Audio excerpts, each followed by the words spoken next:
Hello everyone, so welcome to kaneeshreenalogics. So நான் உங்கள் மணி.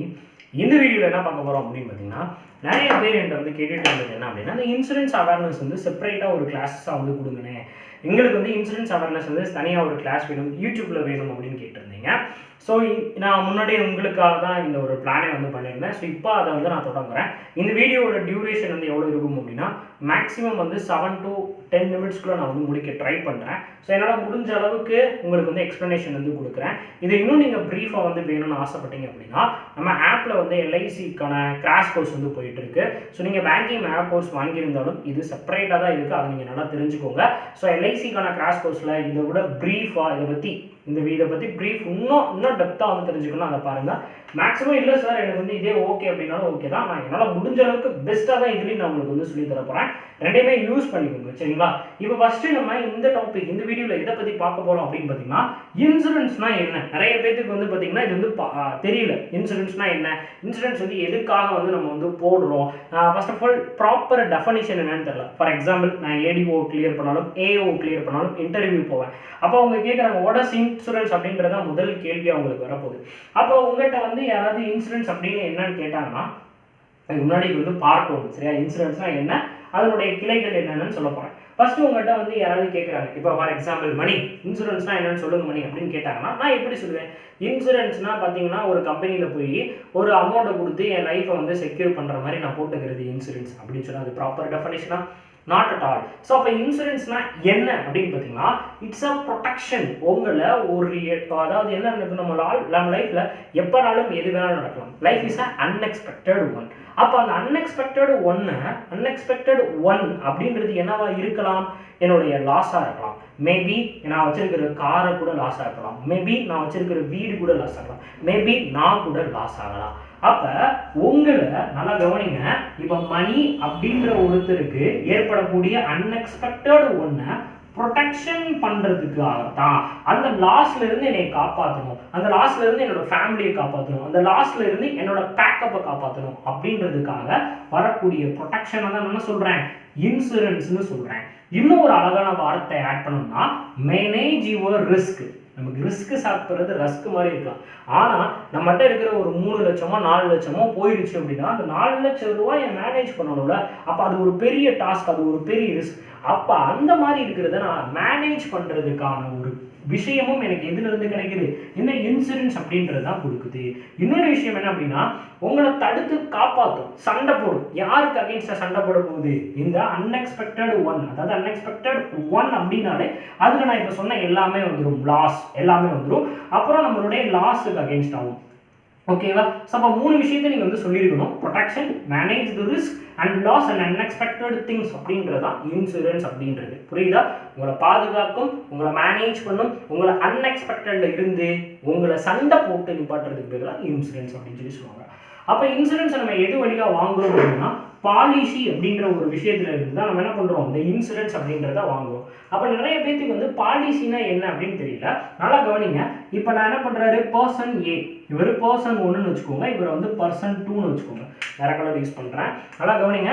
இவரை நான் வந்து என்ன பண்ணுறேன், பர்சன் 1ன்னு வச்சுக்கிறேன், இவரை நான் என்ன பண்ணுறேன், பர்சன் 2ன்னு வச்சுக்கிறேன். இப்போ இந்த பாலிசி அப்படின்னா என்ன நடக்கும்? இந்த ஃபர்ஸ்ட் ஆஃப் ஆல் இன்சூரர் அப்படின்னு ஒருத்தர் இருப்பார். இன்சூரர்னா யாரு? ஒரு கம்பெனி. லைக் என்னவா இருந்திருக்கலாம்? எல்ஐசியாக இருக்கலாம், என்ஐஏசிஎல்லாக இருக்கலாம், என்ன வேணாலும் இருக்கலாம். அப்போ அந்த கம்பெனியில் இருந்து நான் ₹1 கொடுத்து, நல்லா கவனிங்க, ஃபார் எக்ஸாம்பிள் 100 ரூபாய் அப்படின்ற ஒரு அமௌண்ட்டை கொடுத்து ஒரு விஷயத்தை என்ன பண்ணுறேன், பர்ச்சேஸ் பண்ணி வச்சுக்கிறேன். அது லைஃப் இன்சூரன்ஸாக இருக்கலாம், ஜென்ரல் இன்சூரன்ஸாக இருக்கலாம், என்ன வேணாலும் இருக்கலாம். நான் அதை என்ன பண்ணுறேன், பர்ச்சேஸ் பண்ணி வச்சுக்கிறேன். அப்போ நான் தான் யார்? அந்த பாலிசியை பர்ச்சேஸ் பண்ணி வச்சிருக்கிற நபர். அப்போ என்ன சொல்லுவான்? பாலிசி ஹோல்டர்ன்றான். எனக்கு பாலிசியை கொடுக்குற ஒரு கம்பெனியை பேர் என்ன சொல்கிறான்? இன்சூரர்னு சொல்கிறான். அப்போ எங்கள் 2 பேத்துக்கு இடையில, அதாவது ஒரு கம்பெனிக்கும் ஒரு பாலிசி ஹோல்டருக்கும் இடையில நடைபெறக்கூடிய கான்ட்ராக்டுக்கு பேர் தான். நல்லா புரிஞ்சா? ஒரு கம்பெனிக்கும் ஒரு கம்பெனிக்கும் ஒரு பாலிசி ஹோல்டருக்கும் இடையில நடைபெற கான்ட்ராக்ட் தானே சொல்கிறோம் பாலிசின்னு சொல்கிறாங்க. அப்போ பாலிசினா நீங்கள் என்னன்னு சொல்லணும்? Contract between the company and the policy holder அப்படின்றது தான் உங்களுக்கு என்னது பாலிசி அப்படின்னு அழைக்கப்படுது. அதுக்கப்புறம் பார்த்தீங்கன்னா ஃபினான்ஸ் அண்ட் இன்சூரன்ஸ் மார்க்கெட் அப்படின்றது இதில் ஒன் ஆஃப் த டாப்பிக்காக வந்திருக்கு. அப்போ இந்த ஃபினான்ஸ் அண்ட் இன்சூரன்ஸ் மார்க்கெட் அப்படின்னு பார்த்தீங்கன்னா நம்ம இந்தியாவில் மட்டும் இல்லாமல் ஆல் ஓவர் உலகம் முழுவதும் இந்த ஃபினான்ஸ் அப்படின்றதும் இந்த இன்சூரன்ஸ் அப்படின்றதும் எப்படி ப்ளே ஆகுதுன்னு பார்த்தீங்கன்னா டைம் டு டைம் மாறிக்கிட்டே இருக்கும். இன்னைக்கு பார்த்தீங்கன்னா மார்க்கெட் வேல்யூ ஒரு மாதிரி இருக்கு. நீங்கள் ஃபார் எக்ஸாம்பிளுக்கு அதானி குரூப் கூட எடுத்துக்கோங்க. அதானி பார்த்தீங்கன்னா once upon a time Adani is king of அப்படின்னு இருந்தார். இதில் ரினியூவபிள் எனர்ஜியாக இருக்கட்டும், மார்க்கெட்டிங் சேலாக இருக்கட்டும், இந்த மாதிரி. ஆனால் இன்னைக்கு பார்த்தீங்கன்னா யூஎஸ்ல இருந்து பல கம்பெனிகள் அதானியை வந்து பின்னுக்கு தள்ளிட்டாங்க. அதானியோட இது வந்து படு தோல்விக்கு வந்து போயிட்டு இருக்கு. அப்போ என்ன நடக்குது அப்படின்னா இந்த ஃபினான்ஸ் அப்படின்னு நீங்கள் போயிட்டீங்கனாலே அது எப்படி இருக்குமா, டைம் டு டைம் சேஞ்ச் ஆகிட்டே இருக்குமா. அப்போ இந்த வார்த்தை ரொம்ப ரொம்ப ரொம்ப முக்கியம், டைம் டு டைம் அப்படின்ற ஒரு வார்த்தை. அப்போ நம்ம இந்தியனுடைய ஃபினான்ஷியல் மார்க்கெட் அப்படின்றது எடுத்து பார்த்தோம்னா ஒரு அவேர்னஸை வந்து கொடுக்குற ஒரு விஷயமா இருக்கு. யாருக்கு இந்த அவேர்னஸ் வந்து கொடுக்குது அப்படின்னு பார்த்தீங்கன்னா ஒரு பிஸ்னஸ் யூனிட். ஃபார் எக்ஸாம்பிள் பார்த்தீங்கன்னா ஒரு கம்பெனியாக இருக்கலாம், இல்லை நானாக கூட இருக்கலாம். நான் ஒரு பிஸ்னஸ் வந்து பண்ணலாம். ஒரு ஆண்டர்பிரனர்ஸ் நிறைய பேர் இருப்பாங்க, சிறு குறு தொழில் தொடங்குறவங்க நிறைய இருப்பாங்க, லைக் எம்எஸ்எம்இ, எஸ்எம்இ, இவங்க எல்லாருமே இருப்பாங்கல்ல. ஸோ இந்த மாதிரி இருக்கிறவங்கள ரெண்டு விஷயமா பிரித்து கொடுக்குது. அப்போ என்ன ரெண்டு விஷயமா பிரிக்கும், ஒன்று ஷார்ட் டேர்மு, இன்னொன்று லாங் டேர்மு. இப்போ நம்மளோட எய்ம் வச்சுக்கோங்க, ரெண்டு விஷயம் இருக்கும். ஷார்ட் டேர்ம் கோல் ஒன்று இருக்கும், இன்னைக்கு மத்தியானம் நான் பிரியாணி சாப்பிட போகிறேன், இது என்னோட ஷார்ட் டேர்ம் கோல். என்னோட லாங் டேர்ம், நான் ஒரு பிரியாணி கடையவே போட போகிறேன் அப்படின்னா அது என்னோட லாங் டேர்ம் கோல். எல்லாருக்குமே பிடிச்சிருக்கானே. நான் இன்னைக்கு பிரியாணி சாப்பிட போகிறேன் அப்படின்னா அது வந்து ஷார்ட் டேர்ம். நான் பிரியாணி கடையவே போட்டுருவேன் அப்படின்னா அது வந்து லாங் டேர்ம் கோல். புரியுதா ரெண்டுக்கும் டிஃப்ரென்ஸ்? ஃபார் எக்ஸாம்பிள் நான் இன்னைக்கு வந்து எல்ஐசி ஏஓ எக்ஸாம் எழுத போகிறேன், நான் எல்ஐசி ஏஓ கிளியர் பண்ண போகிறேன் அப்படின்றது என்னோட லாங் டேர்ம் கோல். எழுத போகிறேன் அப்படின்றது என்னோட ஷார்ட் டேர்ம் கோல். ரெண்டுக்கும் டிஃப்ரென்ஸ் இருக்குது. பிரியாணி கடையை நீங்கள் ஞாபகம் வச்சுக்கோங்க, ஓகேவா?